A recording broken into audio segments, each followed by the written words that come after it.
боломж дүүрэн амьдрал.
Их хотын нэгэн хэвийн амьдрал зам дээрээ үргэлжлэн өнгийн солон адил гэрээс талбараас цацраад хэлхээтэй сувчиг олон машин араасаа их адаггүй хөврөн. Машина жолоодан явах хүмүүсийн царайнд амгалан хэрн гунигтай бас хаалгалсан царай тодорно. Боломж дүүрэн амьдрал баримтат каноны зураг авалтын ажлын хэсэг жингийн тэмэшиг зугуухан урагшсаар их хотын төгжрэнээс арай ядан гарч 61 гармын зүг дахилаа. Суурийг өртөөлн залуусын хот болох Дархан хотын зүг сумын цагаан хөлгөөрөн дахин сул дэлгэсэн ногоон торох шиг тал судрын шоколадл өндөр уулаас мөнх ногоон гацуурын хажуугаар хурдална. Эх орны нар хүн бүр дээр дэгш хүртээмжтэй мандсан зуны өглөө залуусын тодтголтой Дархан хотын хүүхэд залуучуудын парк дотор тэрэгцэртэй эрэгтэй эмэгтэй хоёр хүн ямар нэгэн зүйлийг маш нухацтай ярилцаж байх нь тэр. Дархан хотын тэрэгцэртэй иргэдийн холбооны дарга Зоргоо хүү, Өврөнгө аймгийн тэрэгцэртэй иргэдийн холбооны тэргүүн Цэцэгмаа хоёр аймгийнхаа хүртээмжийн талаар хоорондоо хөөрөлдөн санаа оноогоон солилцсон сэтгэлээ юулан ярилцаж яваамын. Боломж дүүрэн амьдрал хүн болгонд байдаг юм шүү гэдгийг батлан харуулж яваа Зоргоо хүү орон нутгийн өмчөд аж ахуйн цэцэрлэгжүүлэлтийн компанид олон жил камер киногчийн ажил албыг нэр төртэй гүйцэтгэж яваа хөдөлмөрч нэгэн. Баримтат каноны зураг авалтын багийнхан бид түүний машиндаа сууж, бууж, хүмүүстэй ажиллаж, уулзаж, өөрсгөө олон хүмүүсийг ажил амьдралтай болгож, нийгэмд өөрийн гэсэн байр суурьтай алхаж явахад нь тусалсныг нь бодохоор тэднийг боломж дүүрэн амьдарч болох нь хэмээн бодож явлаа. Танай энэ соёл амралтын хүрээлэнгийн явган зам маш их таалагдлаа, хүртээн зайтай. Замын бордуур гэж байхгүй. Гоё юм байна. Одоогийн ганц онцлог сүүлийн хөгжлийн бишэлтийн гадуур явах орчны саадын харилцах тийм зорилготой. Тэгээд одоо соёл амралтын хүрээлэнд би өөрөө ажилладаг. Нэг хоёрдоо тэгээд манай соёл амралтын хүрээлэнгийн дарга маань бас иймэрхүү юм хүлээж авахтаа маш сайн. Ямар ч хүн орж ирсэнээс ямар саад дотор гарахгүй байлгахыг ажиллахаар хичээж ажил үйлчлэгээ явуулдаг. Манай хөгжлийн бэрхшээлтэй 9 иргэн ажиллаж байгаа. Манай оронтой 49 хөгжлийн бэрхшээлтэй иргэдээ яг тохирсон ажлыг нь хийлгэхээр маш их анхаарч байгаа. Нэгэнт хөгжлийн бэрхшээлтэй иргэд манай дээр байсан хүмүүсээ бол яаж хийж байгааг ажилуулаад тэтгэврт гартны ажилуулдаг гэсэн юм бодолтой ажиллаж байгаа. Нэмчгүй анхаарал төр бол манайх ер нь хайцангуй өндөр байгааз тэгэхээр бүтээмж ярихаар ер нь бол одоо би манай байгууллагад одоо 3 дахь жилдээ явж байгаа. Тэг ямар ч үсэн таарсан ажлын байрны тавьтал дээр л маш их анхаарч ажилласан. Байгууллага маань ингэж хөгжиж байна. Энэ та бүхний оролцоо юм байгаа гэдгийг бол байнга илэрхийлж явдаг байхгүй. Тэгэхээр манай байгууллага ер нь хөгжлийн бэрхшээлтээс гэх юм байхгүй. Манай бүх ажилчид бол одоо байгууллагад яг бид нар чинь нэлээд том зорилго тавьсан байгууллага байгаа. Тэгээ инновац ингэсэн бүтээгдэхүүнчлэр устдаа тэргүүлнэ гэсэн айгүй том алсын хараатай ажиллаж байгаа. Тэгээ эндээ бол бүх ажилчид маань сэтгэл зүрхээ зориулаад ажилладаг. Энэ дотор бол хөгжлийн бэрхшээлтэй иргэд маань бүр илүү сэтгэл гаргаж ажилладаг болов гэж байна. Орой таяа нэг цуглараад хөгжлийн бэрхшээлтэй хүмүүс бас нэг ганц хоёр шийдэж ийм их юмнууд бол бас их сайн харахаар чи эцгаадаг харалтаад уулзаад инэвэрэ зугаалаад орчноо бүрдүүлээд ямар хөө гэдгийг гарч ороход ер нь бидний ямар саадгүй бид нар гарч нийгэм шиг олон чухал юм байна гэдгийг ерөнхийдөө би гişүүдтэй зөвлөх маягаар зориод уулзч ингэж жоох явцгаадаг юм зөвхөн тал би Танаас соёл амралтын хүрээлэн дээр яг зам стандартыг 100% хангасан байна. Тэгээд бас спорт талдаа бас танах бас илүү хөгжлийн бэрхшээлтэй иргэдэд хард юм байна. харахаас илүү Тийм ээ. тэгэхээр ер нь ямар ч байгууллага хүлээж авахгүй хүлээж авдаг.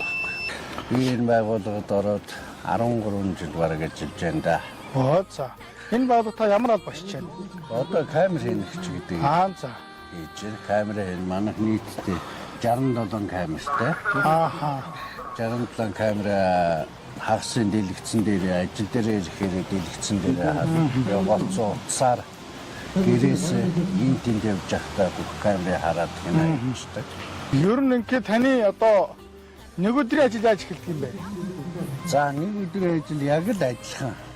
Юу төрийн байгууллагын босод ажилчид яаж явдаг вэ? Өглөө ажилдаа явна, хүүхдтэй босоо цаагаад ингэж гэн тэгээ хоолндоо идээд өглөө ажилдаа явна, өдөрт ажил дээр ирээл тэгэл одоо хүмүүсээрээ камер шүүлгийг тийм алгуучтай шүүгээд өгч тэд нарын шүүж хайж олж өгнө.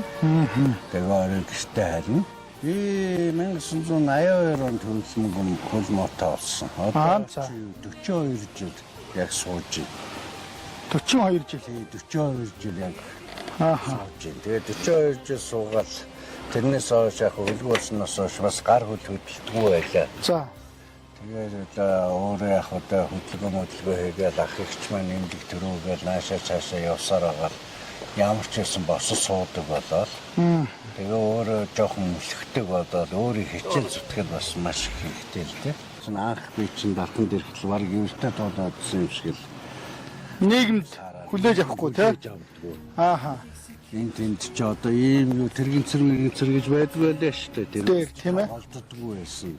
Тэгээд нэг ахын хүүхэд маань үүрэл явдаг. Би өөрөө гэр бүлээс ёсууд хамгийн бага айлын хамгийн бага хүлээж авдаг. Гэр бүлийн хүн бас сумгаа байсан гэж би сонссон. Манай гэр бүлийн хүн сумгаа бид хоёр чинь 2001 онд танилцаад 2002 онд хоёулаа гэр бүл болж суусан.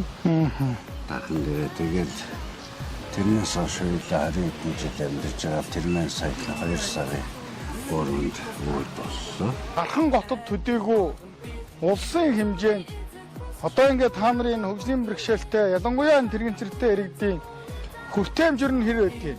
Одоо бол сайхан болсон. Одоо бол ер нь нийгэм бас хүлээж авах нь сайхан болсон. Орчин бас багаар сайжирж байна.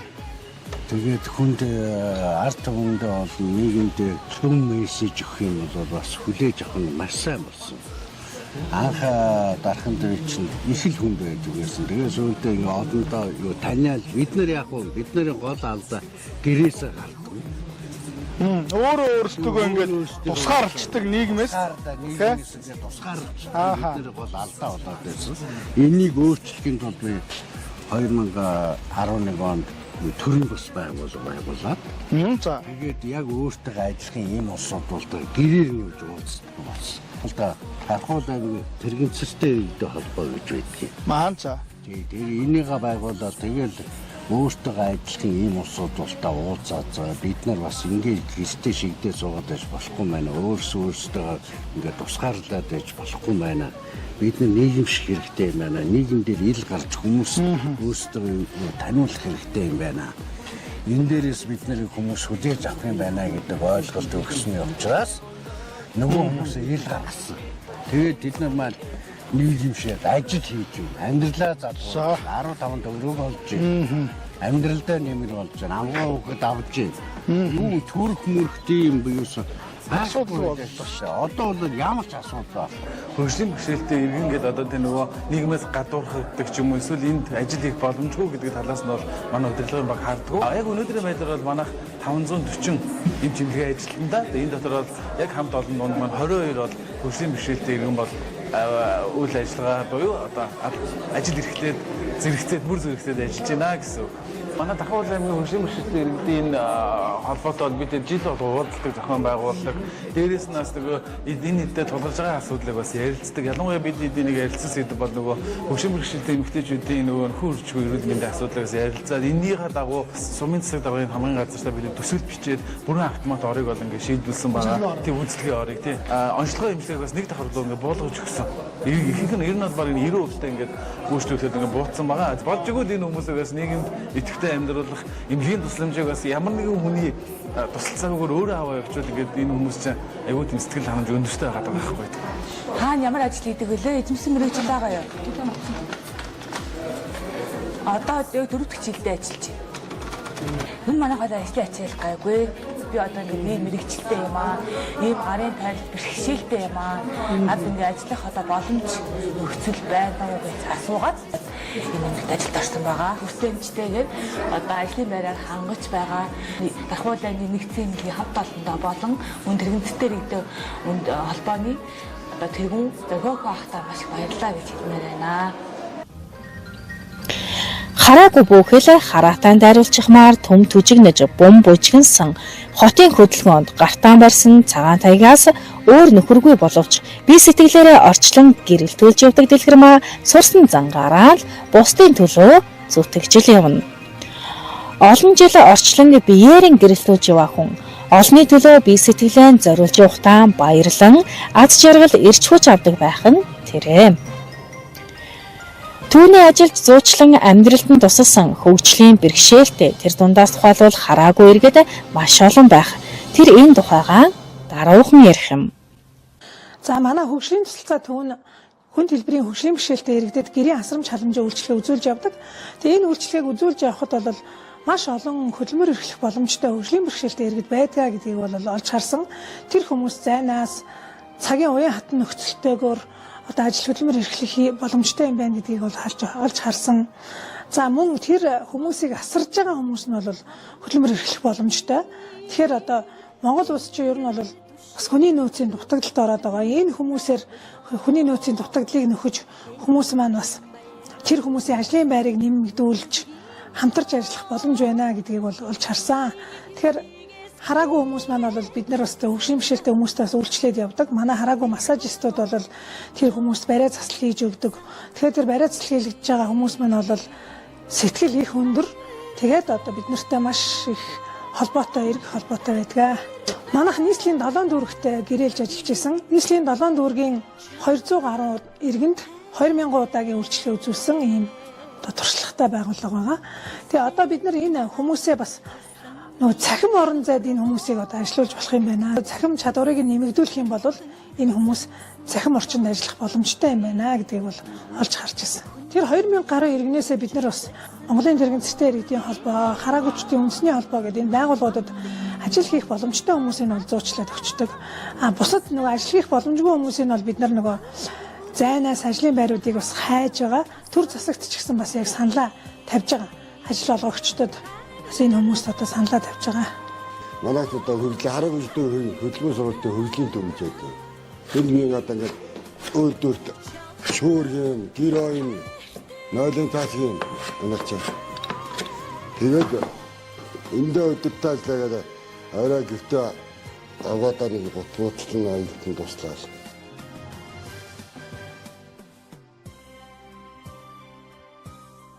Бидний зөвхөн ажил дээр бол хийх ёстой юмнууд бол хийгээд байна. Ер нь энэ хараагүйчүүдийн одоо энэ дэмжих төв дээр яг тантай адилхан юм хийж байгаа хэдэн хүн байна гэж ойлгож байна. Манай чинь одоо энэ манай чинь касны зэг жижиг эдлийн зэг гэдэг. Гайдын зэг гэдэг. Нийтээр 100 гаруй хүн байна. Эдгээр зөвлөө одоо 8-аас өдөр 11-аас 12 он цайнд ороод тэгээд орой 4 хүртэл эндээ тэгээд эндээ Одоо тэгээ яа гэвэл та хийсэн бүтээгдэхүүнээ борлуулад цалин мөнгө одоо орлоготой болох уу? Эсвэл эндээс цалин авах уу? Яг энэ хөвдөгөн төвөөсөө цалин авах л да. Би одоо энэ жиж ажилчин гэж боддог. Хомсэнгийн ахчаар одоо 5 настай. За одоо энэ дайланг оёод хэдэн жил болж байна? 5 жил болж байна. Ямар сургалтанд хамрагдаж байв? Нарийн боо тогоод гоосахан ойдол тэгээд хай тогоочийн мэдлээ сайн сурсан.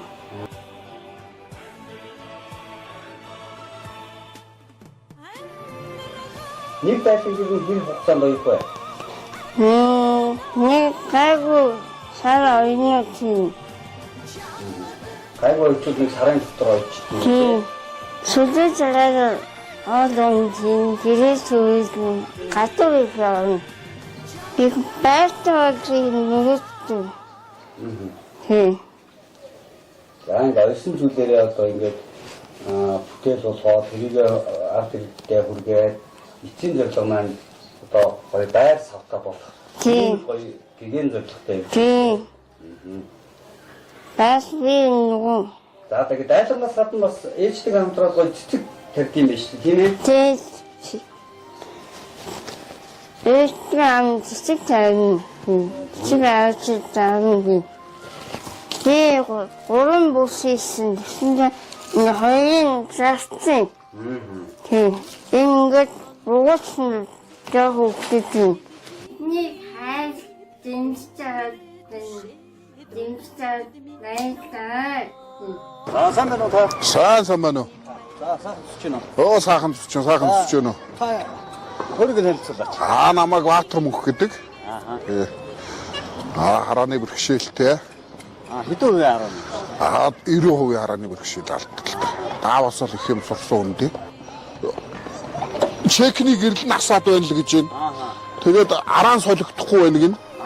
Тэгээд би одоо энэ мэдрэгчэндээ кропны мэдрэгч вэ нү, тугууны мэдрэгч вэ нү энэ тэднүүсэнд аль нэг нь болов гэж бодоод би гал хамгаалагчийг үзэх гээл байж байна. Ер нь хүүхэд байхасаа эхлээл нэг 60-ын дугуй гэдгээс чинь эхлээл янзлал өөрөө сэлбэл төмөр уцаар багилж хүлээл унаад тоглодог тийм л хүн байлаа. За энэ бол дуу муу бол асуудалгүй машин байна дөө ер нь уг нь. Тэгээд энэ дөрвөн юуных нь коробны мэдрэгч дөрвөн дугууны мэдрэгч үзүүлгээд энэ ер нь болчихол машин байна да. За ер нь би өөрөө бол ер нь машиныг бол нэг олон төрлийн машин сольж унж үзлээ дээ. Машинаас гадна одоо өөр ямар өөр одоо тэгээд захилгаан бараа ер нь бол би нэг тийм ер нь ингээд нэг хүмүүс шиг ингээд юм эвдэрчлээ одоо угаалгын машин эвдэрчлээ удаа агшаагч маань хадагдлаад нөгөө захилгаан тогоо маань ингэчлээ гэхэд бол би нэг засвар масвар явдггүй өөрөө янзлаад гэрийнхаа хэрэгцээ гэх юм аа бол янзлан зарим нэг хүмүүс буугаад янзлуулж ил байдгийг мөрөөдөл бол одоо нэг сайхан захилгааны ер нь машины захилгааны инженер ер нь инженер болчихвол мөрөөдөлтэй л байсан. Тийм. Инженер тийм хүн болчихын сандал гэж боддог байсан. Тэгээ ер нь баг тэрийгэ биелүүлж яваа гэж бодож байгаа доо юм өөрийгөө тийм. Намайг Цэнгэл гэдэг. За ингээд энд офсоо би танилцуулахад бэлэн байна. За эхлээд би танд энэ хараа хүмүүс маш их хэрэгэлдэг шингэн мэдрэгч ашиглаад кофегаар дайлж очно. За энэ бол ийм жижигхэн ийм хэрэгсэл байгаа. Шонг одоо аягныхаа амсар дээр ингээд тохоод тэгээд энэ хоёр шонд шингэн хүрэхэд чичирдэг. За тийм учраас бид нар бол одоо нөгөө ерөнхийдөө юм мэдрэхгүй заавал одоо хурууга хийх ч юм уу те янз бүрийн байдлаар ашиглах гэдэг. Тэгэхээр энэ одоо хэрэгслийг ашиглаад кофего хий.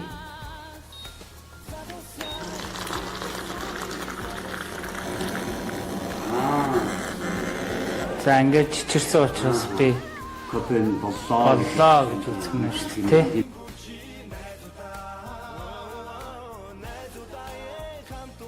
Намбатар хотын намын сангийн хүртээмжтэй технологийн төв байна. За энд маань одоо харааны бишэлтэд иргэдэд зориулсан технологийн хөгжүүлэлт судалгаа сүүлийн 8 жил хийгдэж байгаа. Энэ 2016 онд энэ технологийн төв маань байгуулагдсан байгаа. За тэгээд миний хувьд бол өөрөө энэ харааны бишэлтэд иргэдэд зориулсан мэдээлэл харилцааны технологи гэдэг зүйл. За энийг англиар бас assistive технологи буюу одоо туслагч технологи гэж хэлдэг. Тийм үүнийг одоо DAISY C8 ярддаг таблет гэж нэрлэж байгаа. Тэгээд энийг бол eBraillesoft компаниас одоо хөгжүүлэлтийн нэгээд гаргасан. За энэ таблетны одоо ээж шийд нь бол харааны бишэлтэд иргэдэд зориулсан Android системтэй ярддаг програм, дэлгэц уншигч програмууд суусан ийм төхөөрөмж байгаа. Тэгээ энэ дээр бол хараа хүмүүс EPUB, ном уншин, сошиал медиа, YouTube, Facebook, тэгээ Android аппликейшнуудыг бас давхар суулгаж ашиглах ийм боломжтой төхөөрөмж байгаа. За одоо энэ халуун уншигч маань ийм онцлогтой 3 горимтой 3 янзын. За эхний нэгдүгээрх горим нь бол хүний биеийн халууны хэмжээ. Одоо миний за энийг гартаа бариад за тухандаа 1 санжийн зайтай орчиж тээ. За 36.5 градусээр хязгааж байна. Хоёр дахь горим нь болохоор энэ даад дэлгэцэн дээрээ солиод өрөөний температур үзэн 30.3 градусээр хязгааж байна. Гурав дахь горим нь одоо ойр аягтай уус ч юм уу те байна. Миний би кофе гойлуулах тийм. Энэ кофе гэдэг юм байна. 42.6 градус. Хүний биеийн халуунаас өндөр байсан юм шүү дээ. Ийм 3 янзын халуун хэмждэг.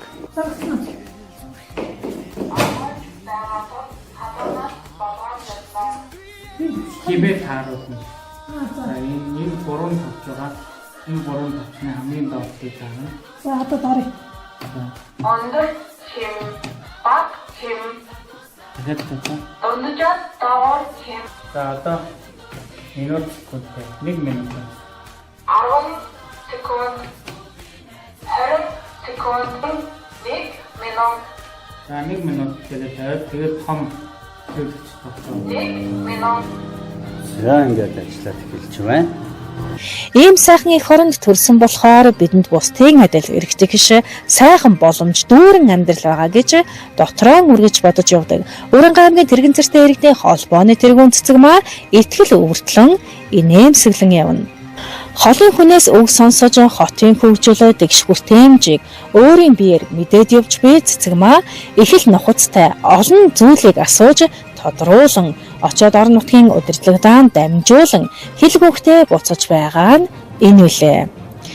Тэрээр хөгжлийн бэрхшээлтэй иргэдийн төлөө хүртээмжтэй амьдрал тэгш боломж байх ёстой гэдэг зүйлийн талаар нийгэмд дуу хоолой болж буй эмэгтэй юм.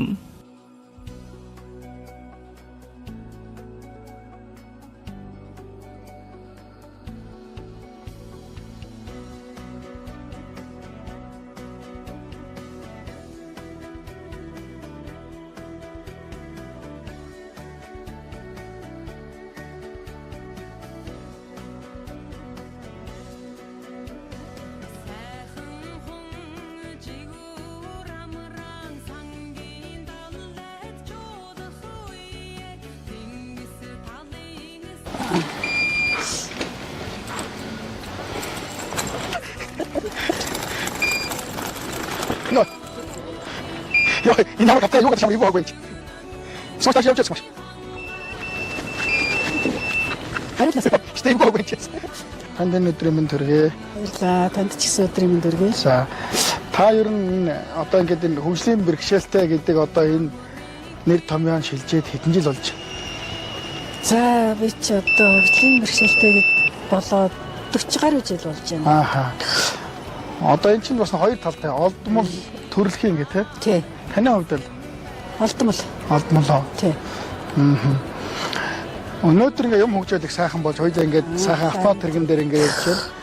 Магадгүй энээс өмнө та яаж явдаг байсан бэ? Энээс өмнө ч юм ч одоо нийгмийн харилцаанд орох хэрэгтэй тийм ээ. Тэгэл энээс өмнө ч одоо тэгэл хөдөө өнгөрөөсөн. Тэгэл сүүлийн нэг 20 гаруй жил одоо тэгэл тэрэгэнцэр гэдэг юм бий болоод тэрэгэнцтэй явж байна. Тэрнээс өмнө ямар ч гарах боломжгүй тэгэл гэртэл байдаг байсан. Одоо ингээ хөгжлийн бэрхшээлтэй иргэд гэртээ ингээд байгаад байснаас гадуур ингээд нийгмийн харилцаанд ороо явахлаар одоо ингээд сэтгэл санааны хувьд тэр ажил төрлөө хүн нэмж ажиллаа бүтээ явах зүгээр тийм ээ? Хаант одоо ингээд ажил төрөл хийгээд ингээд гадуур явхад Ерөөс энэ сэтгэл санаанд янз бүрийн одоо тэр зовлон бодогдох юм байхгүй шүү дээ. Яаж хамт олоннытой болох уу? Хөгжлийн бэрхшээлтэй иргэдээ яаж илүү их олныг нийгэмд гаргаж ирэх үү гэсэн одоо тийм л бодол ерөөсөө зүрх сэтгэл банк. Таны хувьд бол одоо ямар ажил хийж ямар алба хийж байгаа юм одоо? Миний хувьд болохоор одоо бүтээлч гар гээд төрийн бас байгууллагын гүйцэтгэх секретараар ажиллаж байгаа. Ажлыг хийгээд одоо 2 жил гарагтай болж байна. Танай байгууллагын нэг онцлог явны чиглэл үйлчилгээ явуулж байна. Манай байгууллага болохоор хөгжлийн бэрхшээлтэй иргэдийн эрхшгийг хамгаалах, хөдөлмөр эрхлэлтийг дэмжих, тэгээ зөвлөгөө мэдээлэлээр хангах гэсэн чиглэлээр явуулдаг. Тэгээд хийж байгаа үйл ажиллагаа болохоор одоо сүүлийн үед илүү нөгөө хөгжлийн бэрхшээлтэй иргэдийн хүртээмжийг орчны хүртээмжээс саадыг арилгах нөгөө сургалт мэдээлэл янз бүрийн тэгэл нөлөөдлийн ажлууд бас хийдэг байгаа. Сая хоёлаа хамгийн газар орч гараад ирлээ. Тийм. Хоёлаа хин нэгнээр өргүүлсэнгүү. Харин ч одоо Хин нэгнээр дүшүүлсэнгүү гараад ирлээ. Энэ одоо тэгш хүртээмж, энэ одоо боломж үз. Энэ боломж одоо орчны хүртээмж боломж гэдэг чинь л одоо энэ байхгүй юу? Тийм. Одоо үр хангаан төрийн болон хувийн гишэлд хэдэн ийм одоо та ингээд уртаа газараа их хоол ороод ичих ресторан иччих боломж байна одоо. Ресторан гэх юм бол одоо манай ганц л боломжтой юу байна. Богд буудлал гэдээ байгаа шүү дээ. Кофе шоп нь хүртээмжтэй, 2 давхар ресторанд орсон хүртээмжтэй, лифттэй ганц боломжтой газар гэж боддог. Төрийн байгууллагуудын хувьд та сансан хүссэн ажлаа бүтээж чадчихна. Ер нь хүссэн ажлаа биелүүл бүтээж чадж байгаа ер нь ихэнх нь хүртээмжтэй болцсон ерөөсөө ингээд гадаад нь очиод налуу замаараа очингуудаа нөгөө тусламжийн хонхоон дараад хүн хүлээхгүйгээр ингээд яваад орчин энэ бас илүү бас боломж олгож байгаа давуу тал гэж бодож байгаа. Хамтын ажлын үр дүн юм даа. Хүртээмж, боломж гэдгийн цаана заавал нөгөө нэг стандарт хариуцлага гэдэг юм байгаа тийм ээ. Тий. Одоо Монгол улс болон дэлхийн нийтийн стандарт гэж одоо нарийн хэмжүүртэй байгаа шүү дээ. Одоо энэ стандартаа одоо төрийн байгууллагч бай, аж ахуйн нэгжч бай ер нь ингээд 100% мөрдөд ажиллах юм бол энэ орчин дээр нь явхад ямар ч асуудалгүй болох гэдэг байна.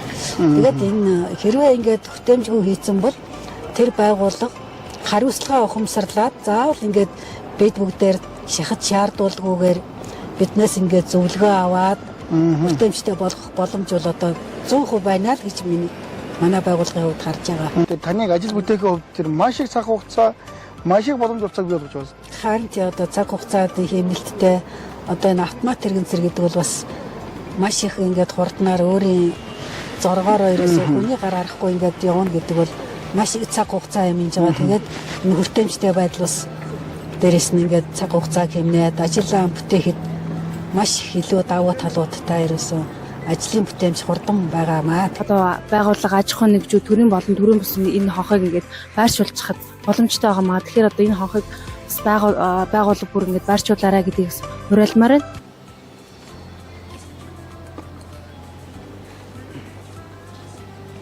Хонхны тусламжтайгаар цаг хугацаа хэмндэг боллоо. За миний нэг өдрийн ажил болохоор одоо тэгэл өглөө ингээл нөгөө асран хамгаалагчаараа бас болно. Би ч одоо гэртээ орохоор тэгэл өстө 100% баг хүний гарт штэ гэж хэлгээд хэлцдэггүй ерөөсөө. Тэгэл өглөө босох, нүүр гараа угаах, бие засах, хувцс гунраа өмсөх өөрөө ч толгоогоо дагаад өндөөж чаддаг байхгүй. Тэгэхээр одоо тэгэл хүнээр босгуулаад ингээл цаа хоолон чануулна.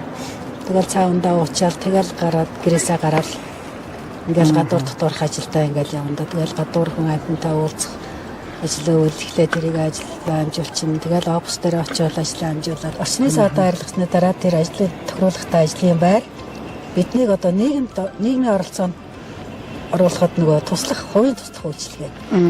Бас нэн төрөнд маш чухал шаардлагатай байгаа. Аюулгүй орчинд амьдрах одоо орон байрны асуудал. Хүртээмж гэдэг чинь ерөөсөө орчны хүртээмж, мэдээллийн хүртээмж бүх юм. Тийм бүх юм чи ерөөсөө хүртээмж байдаг байхгүй. Эрүүл хүн одоо жишээ нь хэдэн төрлийн боломж болцоо гэдэлдэггүй тэр бүгдийг л тэгш хийх хэрэгтэй. Тэгш хийх хэрэгтэй. Бид нар чинь хүн юм чи ерөөсөө л бусдын адил нийгэмд оролцох, хүний хэрэглэгийг хэрэглэх, хүний идэж уудгийг үдэх, аялал зугаалах ч гэсэн явах бас бидний л эрх штэ ерөөсөө л тийм эрүүл аюулгүй орчинд амьдрах ерөөсөө л бусад хүмүүс ямар орчинд яахыг хүсдэг бид нар адилхан л тэрийг бас хүсэж мөрөөддөг. хүн болгонд боломж байгаа. Тэгээ энэ боломжийг одоо манай хөгжлийн бэрхшээлтэй иргэд бас ойлгоод нийгэмд бас илүү оролцоосой. Одоо нийгэмд болж байгаа үйл ажиллагаа ч байд юм уу, сургалт мэдээлэл зөвлөгөө ерөөсөө янз бүрийн юмд бас ингээд боломжоор оролцоод нийгмийн болон энэ орчны сайхан боломжийг мэдэрч одоо энэ хорвоотойгоо одоо бүрэн гүйцэд танилцаж ингэж амьдрасаа л гэж хүсэж байна одоо. Хүн бол төрсний хэрэг. За сайн байцгаана уу, намайг Оюна гэдэг. Өврөнгө аймгийн хөлбөр албан жүжигчний газрын Ахмад Стон хөгжлийн бэрхшээл дээр нэг асуудал хариуцсан мэргэжилтээр ажилладаг. За хөлбөр албан жүжигчний газар нь мэдээж одоо улсын хэмжээнд хэрэгжүүлдэг төсөл хөтөлбөр мөн нийгмийн олон жилийн сангаас олгож байгаа төр тэтгэмжүүдийг бол яг хөгжлийн бэрхшээлтэй эргэж зорилттой бүлгээхээ иргэдэд бол хүргэж ажилладаг ийм байгууллага байгаа. За энэ чиглэлээрээ ч гэсэн одоо тухай бүр одоо жил бүр төслөө одоо зарлаж шалгаруулж за хөгжлийн бэрхшээлтэй иргэдэд тодорхой хэмжээний санхүүжилтийг олгож ажилласаар ирж байна. Бусад одоо төрийн бас байгууллагууд гэдэг юм уу те одоо урайлаад нөгөө хэд бусад төрийн бас байгууллагуудынхаа одоо өмнө төвчөлөд ингэж халахж байгаа одоо төрийн бас байгууллагыг бол одоо яхаар бүтээж байгаа төрийн бас байгууллага байгаа. За энэ төрийн бас байгууллагатаа 2019 оноос хойш хамтарч ажиллаж ирсэн. За тэгээд сүүлийн 2 жил бол одоо энэ орон нутгийнхаа одоо барилга байгууламжтай зам далбайг одоо хүртээмжтэй болгох чиглэлээр бол одоо нэлээдгүй тууштай ажиллаж байгаа. Бид нар бол одоо тэгж ил хардаг шүү дээ. Тийм тухайн энэ цэцэгмаад л одоо бэрхшээл байгаад байна гэж хараад байдаг. Тэгтэл одоо яг одоо олон улсын хэмжээнд бол энэ цэцэгмаад бол бэрхшээл байхгүй юм аа тийм. Цэцэгмааг нийгмийн амьдралд ороход одоо үүсгээд байгаа энэ бэрхшээл чинь хандлага чинь тийм иргэдийн энэ ойлголт хандлага чинь дээрээс чинь дэд бүтцтэй зам талбай хүртээмж чинь тийм хууль эрх зүйн хүртээмж чинь гэдэг юм тийм. Энэ бүх зүйл маань хөгжлийн бэрхшээлтэй байгаа шүү гэдэг одоо ойлголтыг ойлгох ёстой. Ингэснээрээ одоо хөгжлийн бэрхшээл гэдэг зүйл бол тухайн иргэнд биш юмаа гэдгийг ойлгосон цаг энэ хөгжлийн бэрхшээл гэдэг зүйл айжмдаа ойлгох гэж хардаг. Ялгаатай байдлыг ойлгож тэгш оролцох боломжийг бүрдүүлцгээе. Хүртээмжтэй нийгмийг зохицохын төлөө ажиллаж байна. Энэ нийгэм тэгш боломж бий болгохын төлөө хамтран ажиллаж байгаадаа баяртай байна. Хүртээмжтэй байдал бидэнд илүү боломж олгодог. Хүн бай аяныг өрнүүлж байгаа. Эрүүл нийгмийг хамтдаа бүтээсэн. Тэгэхээр энийг бол төр бодлохоор дэмжиж байгаа. Энэ хүрээнд хөгжлийн бэрхшээлтэй иргэдэд хөдөлмөрлөлийг дэмжих хөтөлбөрийг одоо тусгаалan хэрэгжүүлдэг. Энэ хөтөлбөрийн тухай хууль дээр заасан байж байгаа хөгжлийн бэрхшээлтэй иргэдийг заавал ажилуулах ёстой нэг квот байж байгаа тийм. Энэ квотыг зайлшгүй хэрэгжүүлэх талаар төрийн байгууллагууд бол шаардлага тавина, хяналтаа сайжруулна. Хөгжлийн бэрхшээлтэй иргэдийн төрийн бас байгууллагууд ажил олгохчдод хөгжлийн бэрхшээлтэй хүмүүсийг авч ажилуулах энэ нөлөөллийн ажлуудыг хийх ёстой. Ажил олгогчид бол өөрсдөө бас хуульд заасан үүргээ хэрэгжүүлээд хөгжлийн бэрхшээлтэй хүнийг ажилуулах авах боломжгүй юм бол хөгжлийн бэрхшээлтэй хүнийг ажилуулаагүй төлбөрөөр төлөх ёстой. Тэр төлбөрөө төс тэр төлбөр хаашаа орчихно гэхэлэр нөгөө саяны хөгжлийн бэрхшээлтэй иргэдийг хөдөлмөрт бэлтгэх, хөгжлийн бэрхшээлтэй хөдөлмөрлөлтийг дэмжих энэ хөтөлбөрийн сагуулчлалт болоод эргээд дахиад хөгжлийн бэрхшээлтэй хүмүүстэй ирж байгаа. Тэгэхээр энийг ойлгож бас бид нар ажиллах ёстой. Нөгөө талаас хөгжлийн бэрхшээлтэй хүмүүс бол өөрсдөө бид нар бол ямар ч ажлыг хийж чадна гэдэг энэ ур чадвар, энэ хандлага юм аа бол бас ажил олгогч нар харуулж итгэл үнэмшилтэй болох ёстой юм аа. Тэрнээс гадна нөгөө талаас төрийн байгууллагууд бол тэр хөгжлийн бэрхшээлтэй хүмүүсийг ажлын байранд бэлтгэгтэн дэмждэг үзүүлэх ёстой. Өөрөөр хэлбэл шаардлагатай мэргэжлийг нь болоо ур чадварыг эзэмшүүлэх, давтан сургах тий. Тэгээд энэ ажлын байраар хангаж байгаа ажил олгогчийг дэмжих хэдрийн арга хэмжээ бол хууль тогтоомжийн хүрээнд явах ёстой. Бид бас энэ чиглэлээр ингээд ажиллаж тавьж байгаа.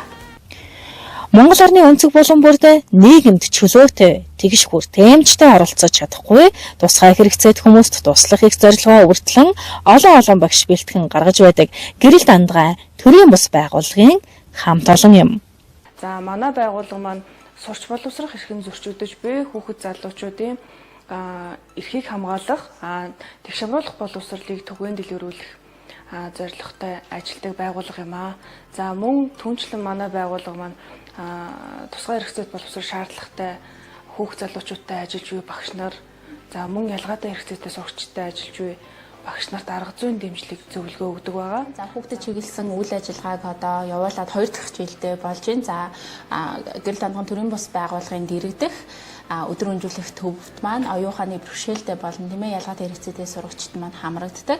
За ерөнхийдөө хүүхдийн үнэлгээ, за цаашлаад тусгай дэмжлэг шаардлагатай хүүхдүүдэд маань за бүлгийн үйл ажиллагааг явуулдаг. Нэг давуу талт нь юу вэ гэвэл тусгай хэрэгцээтэй боловсролоор одоо тийм ээ Монгол Улсын боловсролын их сургуулийг төгссөн мэргэжлийн багш нар байдаг. За тэгээд хэл засаж, тохионы хэлний хэлмэрч, сэтгэл зүйч, за тэгээд нийт ерөнхийдөө 10 гаруй бүрэлдэхүүнтэй ийм одоо шинэ төрлийн бас байгууллага байгаа. Мэргэжлийн багш нар маань бусад одоо ЕБС-ээс суралцж байгаа ялгаатай хэрэгцээтэй сурагчдтай нэмэлт одоо тийм ээ багш нарт нэмэлт дэмжлэг өгөх үүднээс тухайн хүүхдүүдийн хөгжлийн онцлог нь тийм ээ хөгжлийн түвшин нь ямар байгаа вэ гэдгийг одоо багш нартай одоо мэргэжлийн үнэлгээ буюу танакабен бас бусад үнэлгээний аргачлалыг ашиглаад үнэлгээ хийгээд багш нартай арга зүйн дэмжлэг туслалцаа цаашлаад ганцаарсан сургуулийн хөтөлбөр төлөвөө хэрхэн боловсруулах гэдэг нэмэлт дэмжлэгүүдийг өгж ажилладаг байгаа. Энэ сургалтанд бол яг тэгш хамруулах боловсрол, за ганцаарсан сургалтын төлөвлөгөөг хэрхэн хэрэгжүүлэх вэ? За мөн түүнийг яаж боловсруулах вэ? Хүүхдийн хөгжлийн үнэлгээг хэрхэн хийх вэ те? За мөн яг сонсголын бэрхшээлтэй хүүхдүүдтэй яаж харилцах вэ гэсэн анхан шатны тохионы хэлний ийм сургалтуудыг бол багш нарт ордог. 32 сургуулийн өмнөх боловсролын байгууллагын 680 орчим багшид яг энэ тэгш хамруулах боловсролын чиглэлээр сургалт зөвлөгөө мэдээлэлтэй зөвлөмж өгч ингэж ажилласан туршлага байна. За үүнээсээ гадна бол манай багш нар бол яг мэргэжлийн тусгай хэрэгцээтэй боловсролын багш нар байгаа гэдэг утгаараа яг ерөнхий боловсролын сургууль тэгш хамрагдж байгаа ялгаатай хэрэгцээтэй хүүхдүүд тэр тусмаа хөгжлийн бэрхшээлтэй хүүхдүүдэд зориулагдсан одоо багш нар маань яаж ажиллах юм бэ гэдэг арга зүйн зөвлөмжийг боловсруулан одоо Facebook хуудасаараа түгээн дэлгэрүүлж ажилладаг. Мэргэжлийн тусгай хэрэгцээтэй боловсролын багш нар, за тохионы хэлний хэлмэрч, хэл засал, сургуулийн өмнөх боловсролын багш гэсэн ийм хүмүүсээс за мөн яг нөгөө хүүхдийн сэтгэл зүйчүүд бас энэ байгууллагт маань байгаа.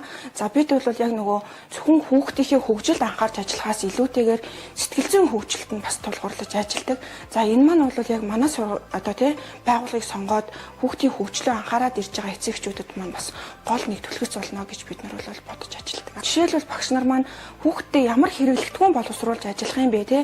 Ямар төлөвлөлтийг одоо төлөвлөх юм бэ? Тэрийг яаж үр дүнтэй хэрэгжүүлэх юм бэ гэдэг арга зүйд биднээс суралцаад маань одоо зохих боловсролын түвшиндээ авах ёстой мэдлэг чадвараа аваад дараагийн боловсролын түвшинд шилжин суралцах.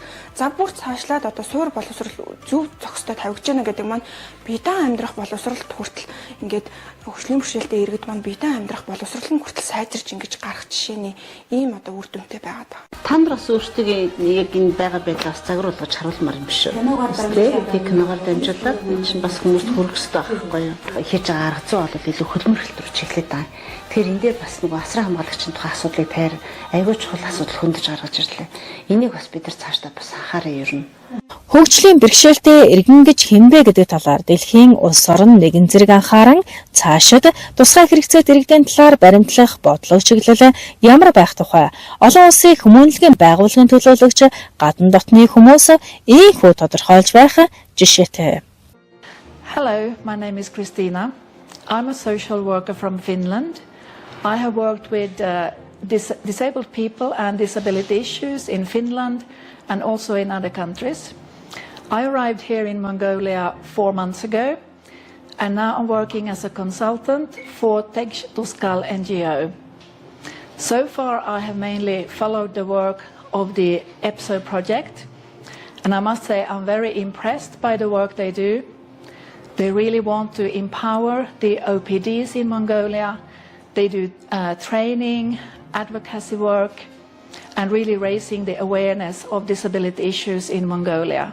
So I'm very impressed by what they do. Thank you. Хөгжлийн бэрхшээлтэй иргэдийн төрийн бас байгууллагуудын хувьд конвенцээс өмнөх дараах гэсэн хоёр шат байгаад байна. Тэгэхээр конвенцээс өмнө бол магадгүй хөгжлийн бэрхшээлтэй иргэдийн байгууллагууд цөөн тоотой байсан бол конвенцийн дараа болон хөгжлийн бэрхшээлтэй иргэдийн хууль батлагдсан гарснаас хойш илүү байгууллагууд маань чадварч илүү олнороо төрөн гарч бас дуу хоолойгоо хүргэж олон нийт рүү чиглэсэн үйл ажиллагаануудыг бас гаргадаг болсон байна. Хөгжлийн бэрхшээлтэй иргэдийн байгууллагуудын хувьд зайлшгүй чадваржих шаардлага одоо бол тулгараад байгаа. Учир нь гэх юм бол бас төрийн төвшөнд бодлого, журмын төвшөнд хяналт үнэлгээ, мониторингийг зөв төвшөнд хэрэгжүүлдэг болох бусдаагаа хамтрах, эвлэлдэн нэгдэх, нэг дуу хоолойгоо хүргэж чаддаг болно гэдэг маань илүү бас чадварчиж, илүү цаашдаа ахиж дэвшил гарахад түлхүү нөлөөлөх бас том зүйл байна гэж харж байна. Хөгжлийн бэрхшээлтэй иргэдийн хөдөлмөрлөлттэй асуудал бол ер нь хөгжлийн бэрхшээлтэй хүмүүс нийгмийн амьдрал дүр бүтээлтэй амьдрах, утга төгөлдөр амьдрах, хүмүүс өөртөө нөгөө чанартай амьдрах гэдэг юмны хамгийн гол одоо үндсэн нөхцөл нь байхгүй. Тэгэхээр хөгжлийн бэрхшээлтэй хүмүүс хөдөлмөр эрхлэхэд юуны өмнө одоо тэр хүмүүсийг хүлээж авч байгаа хамт олон уур амьсгал гэдэг юм айгүй чухал. Хийж чаддаг, ажил хийж байгаа, үр дүнтэй амжилт гаргаж байгаа айгүй олон хүний жишээ байдаг. Тэгэхээр би одоо бол сурч чадна, ажиллаж чадна, би өөрийгөө дайчлах ёстой, би хөгжүүлэх ёстой, би мэргэжил эзэмших ёстой. Эзэмшсэн мэргэжлээ би хөдөлмөрийн зах зээл дээр гараад үр дүнтэйгээр ашиглах ёстой гэдэг ийм ойлголт, хандлага, чадвар бүх юм одоо хөгжлийн бэрхшээлтэй хүмүүст суух ёстой нэгдүгээр. Хоёрдугаар нөгөө талаас ажил олгогч өөрөө хөгжлийн бэрхшээлтэй хүн бол манай хамт олон дунд ороод манай байгууллагад эрхэм зорилгыг хэрэгжүүлэхэд өөрөө хувь нэмрээ оруулах боломжтой. Энэ хүн бол бас ингээд эрүүл хүмүүстэй адилхан ажил хөдөлмөр хийж ажиллаж чаддаг юм аа гэдэг юмыг бас өөртөө ойлгож тэрэндээ одоо бэлтгэх ёстой. Энэ хоёрын уулзвар нь бол өөрөө хөгжлийн бэрхшээлтэй хүмүүсийн хөдөлмөрлөлт яаж өөрчлөх чинь үү? Энэ хүмүүсийн амьдралын чанар яаж өөрчлөх чинь үү гэдгээр л харагдах ёстой.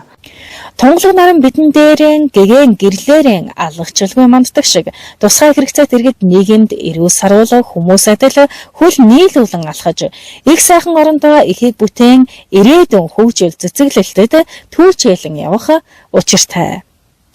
Хов заяагаа хүн өөрөө сонгож үл болгоч хуулийн дор бид эрх тэгш амьдрах ёстой билээ. Сүүн цагаас 1971 онд Албан ёслолын 50 жилийн уралдаанд дууны уралдаанд төрүүлсэн шахуу тийм дуу байдаг.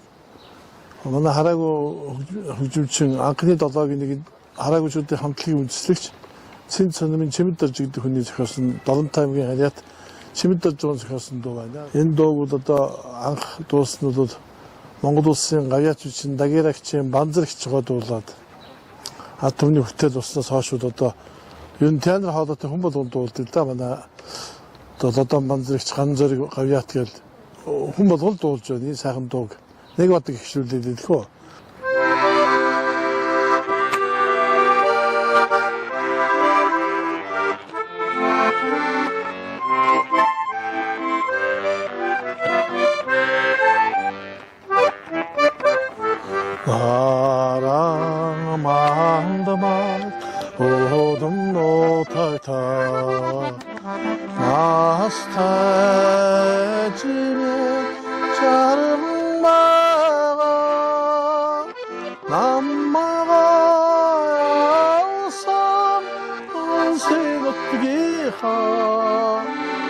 Найтай сайхан өрөөж байгаа